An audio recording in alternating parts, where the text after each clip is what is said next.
Cet EFJ Lab, en fait, il est composé de plusieurs pièces.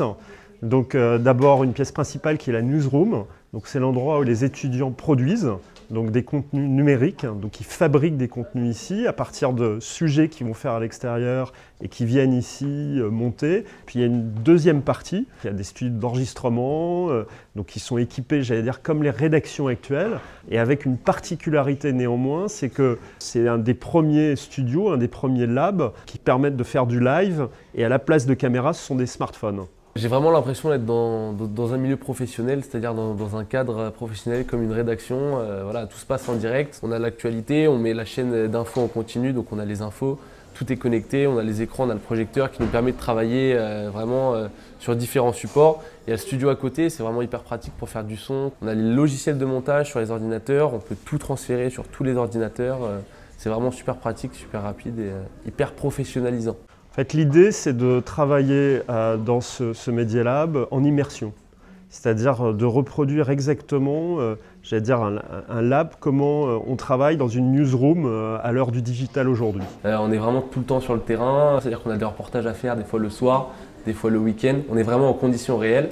Avec les newsrooms encore plus, on est vraiment imprégné dans le monde, ce qui fait que quand on arrive dans une rédaction, on est déjà en mode rédaction. La pédagogie de l'EFJ, c'est être en production d'abord. Aujourd'hui, pour travailler sur les nouveaux outils et les nouveaux médias, et même les anciens d'ailleurs qui sont en phase de reconversion accélérée, il faut être en production et en expérimentation permanente sur les nouveaux outils du web et les nouveaux outils d'écriture. C'est pour cela qu'on a ouvert une newsroom ici à l'EFJ dans laquelle les étudiants sont en production de média-école, que ce soit un média-école local ou un média-école thématique ou un média-école généraliste. On va privilégier de plus en plus à l'EFJ tout ce qui est immersion de l'étudiant dans des conditions de production professionnelles. Moins de théorie et beaucoup plus de pratique du nouveau journalisme.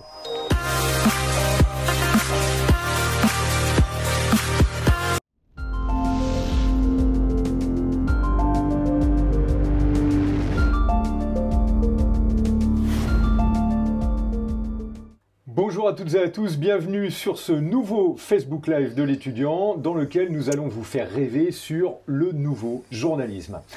Pour cela, nous sommes en compagnie de Jacques Rosselin. Bonjour Jacques. Bonjour Jacques. Eh oui, deux Jacques cette fois, c'est rare. Vous êtes directeur de l'EFJ, l'école du nouveau journalisme. Alors on va en parler pendant une demi-heure. Je vous rappelle bien sûr les règles que vous connaissez, nous sommes en live sur Facebook, donc si vous avez des questions, vous les posez. Valentin, notre community manager, se fera un plaisir de les relayer sur la tablette. Donc, le nouveau journalisme, on voit que ce métier se transforme considérablement les dernières années avec les technologies. Quel est votre regard, votre perception de ces changements déjà du métier? Quel est le contexte aujourd'hui pour vous? Le métier a radicalement changé depuis, on va dire, 2004, 2005. 2004, Facebook. 2005, YouTube. 2006, le premier smartphone, 2006-2007. Ces trois éléments ont changé radicalement à la fois la consommation, la diffusion, la production du journalisme. Et donc, une école aujourd'hui ne peut pas enseigner le journalisme comme on l'enseignait il y a 10 ans. Et c'est ça le défi de l'EFJ, c'est d'apprendre le journalisme à des étudiants qui vont exercer ce métier dans un contexte qui a totalement changé. Parce qu'on le voit, et les jeunes qui nous écoutent aujourd'hui le savent bien, on a aujourd'hui des jeunes qui sont, alors sans être des journalistes, mais qui utilisent les médias comme un moyen de se faire connaître, de transmettre de l'information. C'est des petites cellules médiatiques, quelque part, des youtubeurs, je parle vous évoquez ça. On se rend compte que donc, les jeunes ont tous ces outils à disposition et qu'ils les maîtrisent quand même pas mal. Alors, ils les ont à disposition. Moi, je dirais qu'ils ne les maîtrisent pas forcément très bien. Ils sont plutôt consommateurs que producteurs. Ils consomment beaucoup Insta, ils consomment beaucoup de réseaux sociaux, mais dès qu'il s'agit de produire, de devenir eux-mêmes un média, c'est beaucoup plus compliqué. Et alors on leur apprend pas à devenir youtubeur, on leur apprend d'abord à devenir journaliste. Hein, ça les fondamentaux du journalisme n'ont pas changé. Hein. En revanche, sur tous ces nouveaux outils qu'ils connaissent, on leur apprend à en devenir maître. C'est-à-dire pas seulement être consommateur, mais savoir les utiliser, savoir s'en servir pour diffuser de l'information. Donc là, effectivement, ces réseaux sociaux, on voit aujourd'hui beaucoup dans l'actualité, hein, on voit des gens qui deviennent médias eux-mêmes. Les mouvements de contestation actuellement qui diffusent directement l'information vers les gens. C'est dans cet univers très nouveau où il y a à la fois des médias en tant que tels, des médias avec des journalistes professionnels, et de l'autre côté des gens qui en fait créent leurs médias eux-mêmes. C'est dans cet univers assez confus, en bouleversement permanent, qu'ils vont avoir à exercer leur profession, et c'est ça qu'il faut leur apprendre. Il faut leur apprendre à finalement comprendre ce que c'est qu'un journaliste professionnel, quelqu'un qui produit une information de qualité par rapport à finalement quelqu'un qui fait ça un peu en amateur ou en citoyen sur les réseaux sociaux. Qui est beaucoup plus sur l'émotion en fait, et c'est vrai que c'est important peut-être de faire ce distinguo en entrée entre les professionnels, c'est une vraie profession qui s'apprend, et on va découvrir comment vous l'apprenez. Alors l'état d'esprit de l'école, vous êtes sur une vision très pragmatique, très métier. Parlez-nous un peu de l'état d'esprit de votre école.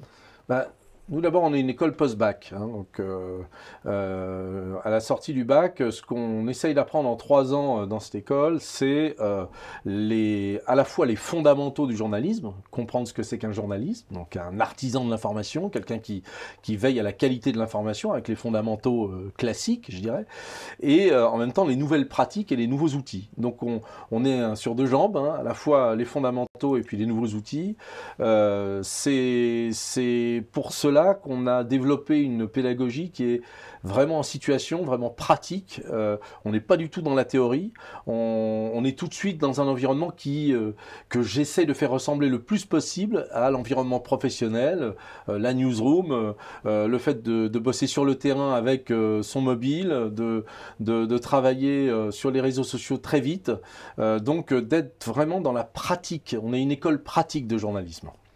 Voilà, parce qu'en plus, ces outils-là s'appréhendent, se sentent en les utilisant. On voit les réponses qu'on a ou pas sur les réseaux. On apprend un peu le langage de chaque canal, parce qu'il faut voir aussi que chaque réseau a un peu son langage. On ne dit pas les mêmes choses sur tel ou tel support. Donc, il va falloir décrypter tout ça, et c'est la pratique qui va amener cette connaissance. Et c'est d'autant plus important d'être pratique que ces outils-là évoluent quasiment chaque année. Donc, pas la peine d'enseigner de la théorie si dans 2 ans ou 3 ans, cette théorie a changé. Donc là, l'idée, c'est vraiment de les faire bosser sur les outils tels qu'ils existent, de les mettre en situation, et effectivement de combiner à la fois l'art du journalisme et de ce que c'est que l'information vérifiée, la recherche d'infos, l'enquête, et en même temps appliquer tous ces fondamentaux aux nouveaux outils, notamment réseaux sociaux, téléphone mobile, etc. Puisque vous êtes sur l'art du journalisme et ce côté artisan de l'information, il faut quand même signaler à tous les internautes qui nous écoutent et nous suivent que vous avez fondé Courrier International. Oui. Alors là, c'est la parenthèse, on ouvre la parenthèse, si vous avez trop froid, on la refermera, mais c'est important de le dire, c'est magnifique. C'est un journal qui aujourd'hui encore est une référence, non seulement en France, mais à l'international, et qui part d'une superbe idée. Oui, enfin, moi j'ai toujours, moi j'ai travaillé comme journaliste d'abord dans la presse spécialisée, et puis ensuite j'ai très vite voulu fonder mon propre média, et j'ai en fait passé le plus clair de ma carrière à fonder des médias. Le plus connu est Courrier International. J'ai monté aussi le premier opérateur de télévision sur le net en France, 7 ans avant YouTube, qui s'appelait Canal Web. Donc oui, enfin, moi ce qui m'intéresse dans les médias, c'est tout ce qui est innovation, donc nouveaux concepts. Là, l'idée c'était de faire le meilleur de la presse mondiale traduit en français dans un hebdo. C'était pas évident, parce qu'en fait, personne n'y croyait au début. Donc effectivement, Courrier, ça a été un produit assez innovant, assez déroutant aussi au début, parce que les gens ne connaissaient pas ce concept de produit qui agrège de l'information. Et donc on a effectivement créé ça, c'était il y a longtemps, c'était il y a 28 ans, et il existe toujours, et je salue au passage l'équipe de Courrier qui continue à faire un excellent travail. Voilà, et puis on vous remercie d'avoir lancé ce média qui est aujourd'hui encore vraiment passionnant. On a une question qui arrive de Mohamedou. Je suis étudiant en droit, y a-t-il une possibilité pour moi de me reconvertir dans le journalisme ? Oui, je pense que il y a une possibilité d'entrer directement en deuxième année chez nous si on a validé 1 ou 2 années de fac. Donc si vous êtes étudiant et que vous avez donc des crédits qui sont validés, donc crédit ECTS 60 ou 120, vous pouvez passer le concours et puis rentrer directement en deuxième année dans l'école. Très bien. On verra tout à l'heure un peu sur les cursus plus précisément. Donc les outils, si on devait revenir un petit peu sur les outils, on les a évoqués rapidement tout à l'heure, mais donc la newsroom, des caméras, sur quoi on travaille concrètement dans l'école ? Alors à l'école, donc on a dans chacun de nos campus, à Bordeaux et à Paris, on a une newsroom. Donc on essaye de mettre les étudiants en conditions quasi professionnelles, donc travailler en équipe, des newsrooms qui sont à peu près qui ne dépassent pas d'ailleurs les 30 places, parce que nos effectifs sont conçus justement pour qu'on puisse travailler vraiment dans les meilleures conditions, c'est-à-dire avec des petites équipes, donc c'est pas des grandes classes pléthoriques, on est sur des effectifs de 30 étudiants au maximum par promotion sur chacun des campus, et puis on travaille souvent en demi-groupe d'une quinzaine. Quand on veut produire quelque chose en journalisme, il faut vraiment essayer de limiter les effectifs. Donc on a donc la newsroom qui est le cœur de notre campus, et puis on fournit tout de suite aux étudiants du matériel léger pour produire de la vidéo. La vidéo est devenue importante dans tous les médias, que ce soit la radio, que ce soit la télé, que ce soit la presse écrite. Aujourd'hui, quand on fait son stage ou quand on veut bosser dans un média, il faut bien maîtriser l'image, et donc on les met très rapidement au boulot sur tout ce qui est mojo, c'est-à-dire mobile journalisme, c'est-à-dire du journalisme produit avec un smartphone, avec un pied qu'on leur fournit, avec du micro-cravate, avec un petit éclairage en LED. Donc on a à dispo tout ce matériel pour que les étudiants puissent très vite aller sur le terrain et produire de l'info.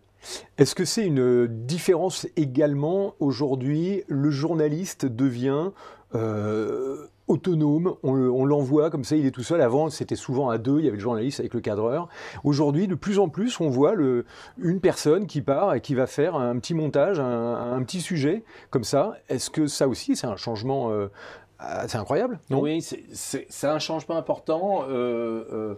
C'est vrai qu'aujourd'hui, le mot autonomie, vous l'avez utilisé, c'est un mot qui caractérise le journaliste, d'autant plus que le journaliste aujourd'hui travaille très souvent en pige.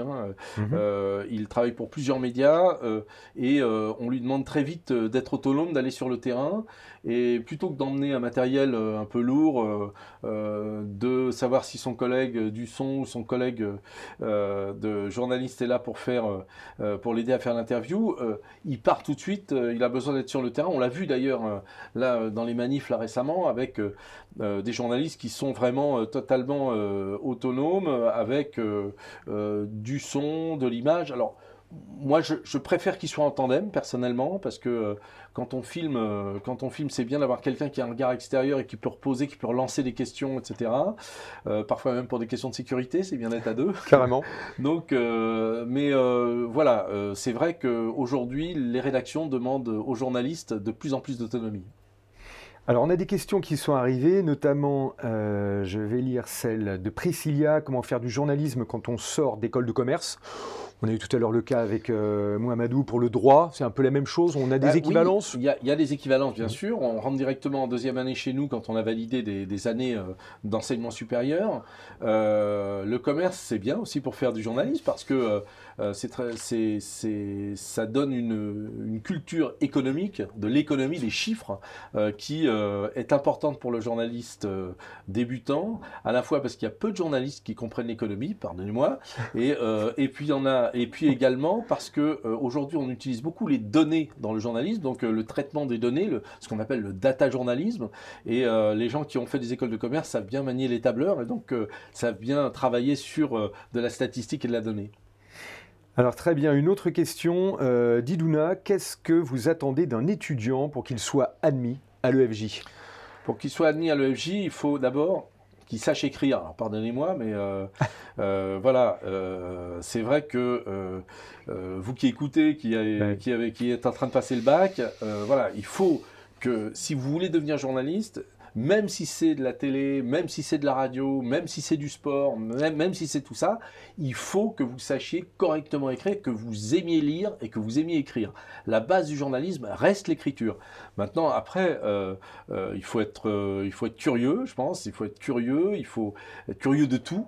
Et je pense que c'est, je dirais, et puis il faut être très motivé, parce que le journalisme, ça reste un sacerdoce. Quand on fait une école de commerce, on sort de l'école de commerce, on a des salaires qui sont plus importants que quand on sort d'une école de journalisme. Donc on fait pas ce métier pour gagner des 1000 et des 100 tout de suite, en tout cas, et pour gagner des 1000 et des 100 plus tard. On fait ce métier parce qu'on aime ce métier, qu'on est motivé, qu'on est curieux, et il faut avoir une bonne culture générale et surtout bien écrire, voilà, bien savoir écrire. Donc c'est vrai que c'est les conditions pour entrer et pour passer un concours dans de bonnes conditions chez nous. Alors à propos du concours, on a une question de Flora. Un conseil à donner pour un candidat qui passe le concours dans 2 semaines. Flora, bonne chance déjà. Bon, Flora, bonne chance aussi. C'est peut-être moi qui vous ferai passer l'oral. Il y a donc un écrit, une épreuve écrite, des épreuves écrites qui sont anglais et puis français, enfin et rédaction, et puis et un entretien de motivation, un entretien oral pour préparer. Lisez l'actualité, regardez la télé, écoutez la radio, regardez votre smartphone, tenez-vous au courant de l'actualité. Voilà le conseil numéro 1. Mais je pense que si vous voulez devenir journaliste, j'ai pas besoin de vous donner ce conseil. Alors, multimédia surtout, là, ce que vous dites aussi, c'est d'être curieux sur tous les médias. Parce que souvent, les gens, j'ai remarqué, on a souvent un média de prédilection, on s'informe que sur un média, le journaliste, il doit avoir cette vision panoramique aujourd'hui. D'abord, il doit être médiavore, il doit consommer ou infovore, on va dire. Il doit manger de l'info tout le temps, il doit se réveiller avec l'info, il doit s'endormir avec l'info. Donc, il doit s'intéresser à l'information. Il doit, et surtout, alors ce qui est important pour des journalistes qui vont passer des concours post-bac, il faut qu'ils ne soient pas enfermés dans un domaine. Ne dites pas, je vais absolument être journaliste, reporter de guerre. Ne dites pas, je vais absolument être journaliste sportif. Déjà, apprenez à être journaliste. Et puis ensuite, vous verrez, vous allez voir, dans 1 ou 2 ou 3 ans, vous aurez envie peut-être de faire ceci ou faire cela. Si vous voulez être journaliste sportif, c'est très bien, mais d'abord, apprenez à être journaliste. Ne dites pas, par exemple, non plus, tiens, je vais être journaliste télé ou journaliste radio. Parce qu'aujourd'hui, vous rentrez à la radio, on vous demande de faire de la télé. Vous rentrez dans un journal, comme le Figaro, il y a 40 personnes qui bossent à la vidéo. Donc, aujourd'hui, on doit être tout terrain. C'est-à-dire qu'on doit à la fois bien savoir écrire, bien savoir tourner, savoir aussi faire de la radio. Donc aujourd'hui, par exemple, des grands journaux, le New York Times, The Economist encore très récemment, viennent de créer leur service de podcast. Dans un hebdo, vous pouvez avoir jusqu'à une dizaine de personnes qui sont au service podcast, c'est-à-dire qui font de la radio. Donc vraiment, il faut être tout terrain, plurimédia. D'ailleurs, nous, le diplôme que nous attribuons est un diplôme reconnu par l'État, un titre RNCP niveau 2 qui s'appelle journaliste plurimédia. Eh bien, c'est parfait. Ça répond à la question de Louis qui demandait si elle fait partie des 14 écoles de journalisme validées par l'État. Vous venez de répondre. Donc, Louis, tu as ta réponse. Alors, elle fait partie des écoles qui est reconnue par l'État, mais pas des écoles qui est reconnue par la profession. Donc, vous avez des écoles qui sont reconnues par la profession et puis des écoles qui sont reconnues par l'État. Nous, pour répondre précisément à votre question, nous avons un diplôme d'État. Un diplôme d'État. Des fois, c'est mieux d'être reconnu par l'État que par la profession. Alors, on a vu des images probablement tournées. Vincent, notre réalisateur, montre un peu des illustrations. On parlait des campus Paris-Bordeaux. Dans ce que vous avez évoqué aussi, ce qui m'a interpellé, c'est le petit nombre par promotion. Ça doit donner un climat très soudé, j'imagine, dans l'équipe par rapport à des universités où on est 200, 300, des milliers par promo. Là, on est sur du format très tribu quelque part. Oui, comme dans les médias. Enfin, moi, maintenant, je suis un vieux de la vieille, donc j'ai été dans des rédactions. Là, c'est vrai qu'on pourrait dire que chaque Promo chez nous est une équipe de rédaction de 30 journalistes. 30 journalistes, c'est une petite équipe de rédaction, hein, on va dire, il y en a 400 au monde par exemple. Donc c'est des petites rédactions, donc des rédactions où il se passe des choses, où il y a effectivement des affinités, des gens qui bossent ensemble, un petit peu comme dans une rédaction. J'aime bien recréer ce climat moi, que j'ai connu dans des rédactions comme celle de Courrier International, celle de Vendredi ou celle de La Tribune où j'ai travaillé, où on a vraiment effectivement une ambiance voilà, qui est soudée et qui est assez celle qu'on trouve dans la profession. Et certainement, c'est aussi un moyen pour l'équipe pédagogique d'encadrement d'être vraiment très à l'écoute de chacun et d'avoir vraiment un accompagnement proche et puis pas du sur-mesure, mais disons qu'on peut passer du temps avec chacun, j'imagine. Voilà, donc sur les cours classiques, donc on est 30 maximum donc dans la salle de rédaction. Pour les ateliers, dès que ça devient un peu pratique, là on divise par deux, on est 15, donc c'est des groupes de 15 encadrés par une personne. Et là c'est pour effectivement accompagner, je pense par exemple tout ce qui est montage vidéo, tout ce qui est tournage, tout ce qui est atelier de data journalisme. Bon, là on maintient des groupes, des demi-groupes d'une quinzaine d'étudiants sur chacun des campus.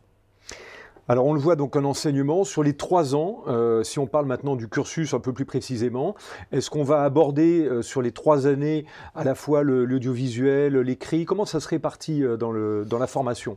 Alors là, c'est assez simple, hein. La première année, c'est les fondamentaux. La deuxième année, c'est les outils web et le numérique. Et la troisième année, c'est la grande enquête, c'est-à-dire on est vraiment autant sa grande enquête. Alors bien sûr, tout au long des 3 ans, on a du numérique, on a de l'écrit, on a de l'audio, on a de la vidéo. Je vous ai dit qu'on essaye vraiment de faire des journalistes qui sont généralistes et qui sont plurimédias. Donc tout au long du cursus, on est plurimédia. Simplement, l'accent la première année, c'est les fondamentaux, donc l'écriture et les outils de base du journalisme. Dès la première année, on est sur le mobile journalisme, donc le Mojo. Deuxième année, donc les outils web et le numérique là qu'on approfondit. Et puis troisième année, on est sur la grande enquête de fin d'année, donc qui est incubée dans un incubateur, comme une start-up, comme si une enquête était une start-up. Donc chacun propose son sujet et va travailler pendant 3 mois sur une enquête et on accompagne avec des journalistes professionnels cette enquête et certaines donc sont publiées. On encourage beaucoup les étudiants à le faire. Certaines sont publiées dans les grands médias. On en a qui ont été publiées dans le Figaro par exemple sur le rugby.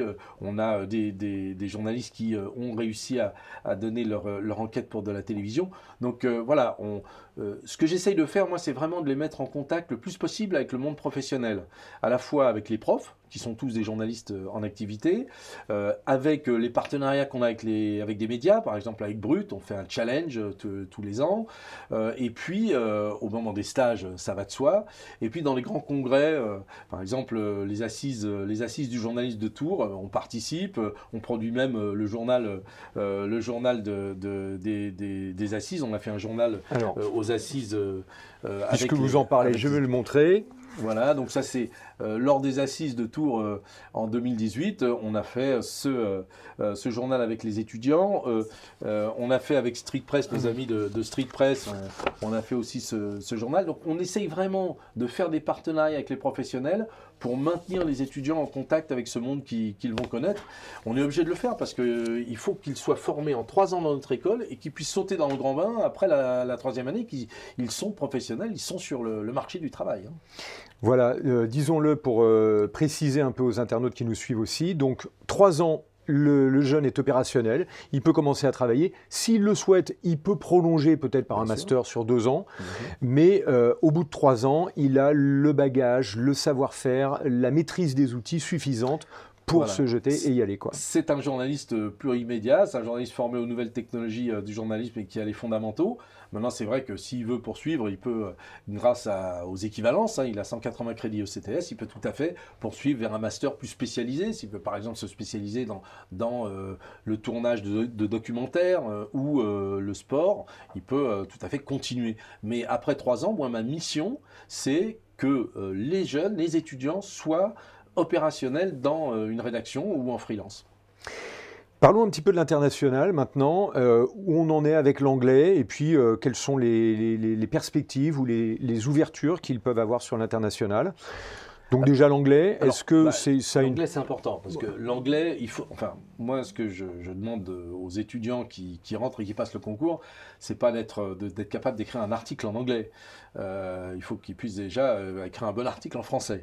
En revanche, il faut qu'ils comprennent très bien l'anglais parce que la presse internationale, et notamment la presse anglo-saxonne, reste une presse de référence et il faut qu'ils puissent comprendre un article en anglais. Donc c'est ça qui est testé au concours, c'est leur capacité de comprendre l'anglais, un article en anglais et d'en tirer la scientifique moelle. Donc oui, l'anglais est important en compréhension. Maintenant, après sur l'international, moi, bon, évidemment, j'ai commencé ma carrière dans la presse à Courrier International. Donc forcément. Donc, bon, c'est vrai que j'attache l'importance à ça, mais surtout pour les étudiants. Quand ils ont fait 2 ans après le bac, bon. Voilà, amis étudiants, sortez un peu de chez vous, sortez de France, allez prendre un peu le risque d'aller à l'international. Nous, on organise pas mal de choses avec l'international. On était avec des étudiants aux assises de Tunis du journalisme. On est allé au congrès des rédacteurs en chef de l'association des rédacteurs en chef du monde entier, le GEN, donc Global Editors Network. On est allé aussi à l'association mondiale des journaux à Lisbonne l'an dernier. Donc on essaye d'inciter les étudiants à partir à l'étranger et à côtoyer les rédactions étrangères. Et croyez-moi, en fait, c'est pas évident parce que les étudiants sont un peu casaniers. Ils aiment bien leur petit confort, leur zone de confort. Donc il faut parfois les pousser un peu pour les envoyer à l'étranger. Mais moi, j'encourage ça très fortement. Il y a dans l'espace francophone des opportunités incroyables. Je parle du Maghreb, je parle du Moyen-Orient, je parle de l'Afrique, où aujourd'hui il y a une explosion de nouveaux médias, pour toutes sortes de raisons, démocratisation, etc., qui fait que voilà, il y a beaucoup d'opportunités pour des étudiants qui sont des journalistes d'aller exercer leur métier au-delà de nos frontières. Et on le voit, il y a eu des phénomènes récents d'agrégation de rédaction comme ça avec les Panama Papers ou ce style d'enquête internationale qui a rassemblé tout d'un coup plusieurs journaux venus d'horizons différents, de pays différents sur une thématique. Ça, c'est quand même très neuf. Voilà, et c'est pour ça qu'il faut apprendre à travailler avec des rédactions étrangères. On leur dit, bon, il faut qu'ils comprennent l'anglais, donc effectivement les rédactions en général étrangers comprennent l'anglais, mais ce qui est bien, c'est, nous on essaye avec des gens avec qui on travaille beaucoup, qui sont Canal France International, CFI, et qui font un travail remarquable d'ailleurs de coopération entre la France et l'étranger, notamment en Afrique. On essaye de les encourager à aller sur le terrain en Afrique et à bosser avec des journalistes africains sur de la production d'enquêtes, de la production de médias nouveaux, puisqu'en fait dans ces pays-là, qui sont des pays assez jeunes, hein, avec beaucoup de lecteurs jeunes, on est beaucoup sur des outils réseaux sociaux, mobiles, net, etc. Donc là, il y a un gros potentiel et j'encourage vraiment les étudiants en journalisme à aller à l'étranger, en particulier dans ces pays. Juste comme ça, c'est personnel, une petite question. Comment se situe la France aujourd'hui au niveau international? Vous parliez des journaux anglo-saxons, la presse anglo-saxonne qui est encore un peu référente, c'est vrai, sur la finance, sur certains journaux américains également. La France, comment elle se situe? Il y a l'AFP qui est quand même un des plus gros médias en termes de personnes mondial. La France est pas un grand pays de médias. C'est pour ça, enfin, on est un pays moyen de médias. Déjà, si on regarde les tirages, on dit tirage des journaux, ça fait un peu vieillot de dire ça, mais si on regarde les audiences des sites, on est, je dirais, un pays moyen en Europe et comparé à l'étranger, notamment à l'Asie ou à l'Afrique, on est un petit pays. Il faut que les journalistes, ou les étudiants journalistes, les futurs journalistes, il faut qu'il s'ouvre vers l'international. Et alors on a, nous, toutes sortes d'accords avec des universités à l'étranger. On est sur le programme Erasmus, donc on donne la possibilité aux étudiants d'aller à l'étranger, Erasmus+, donc on a beaucoup de possibilités de pays, des accords avec des universités, des écoles, voilà, mais aller dans des pays où vraiment les médias sont en train de se développer à une vitesse grand V et sont parfois, je dirais, plus aventureux, plus innovants que les médias français qui, bon, bah, parfois ont tendance à être un petit peu frileux, à être un petit peu conservateurs. Et là-bas, dans ces pays où tout se crée, où il y a, je pense à la Chine où j'étais récemment, je pense à la Tunisie où la démocratie naissante provoque la création de beaucoup de médias, ça bouge, je dirais presque plus, je ne vais pas fâcher mes collègues journalistes, mais ça bouge plus que dans ce pays qui parfois voilà, a tendance à être un petit peu conservateur et frileux. Traditionnel. Voilà. Alors, on évoque maintenant une initiative qui est fabuleuse, c'est la possibilité pour des jeunes qui sont en terminale de venir tester, voir, découvrir en direct comment ça se passe dans l'école. C'est les sessions que vous appelez dans la peau d'un journaliste. Et du coup, ils peuvent venir directement voir comment ça se passe à l'école. Voilà, alors moi j'aimerais bien les garder tout un week-end pour bosser avec eux sur un journal ou faire des choses comme le journal qu'on inventait tout à l'heure.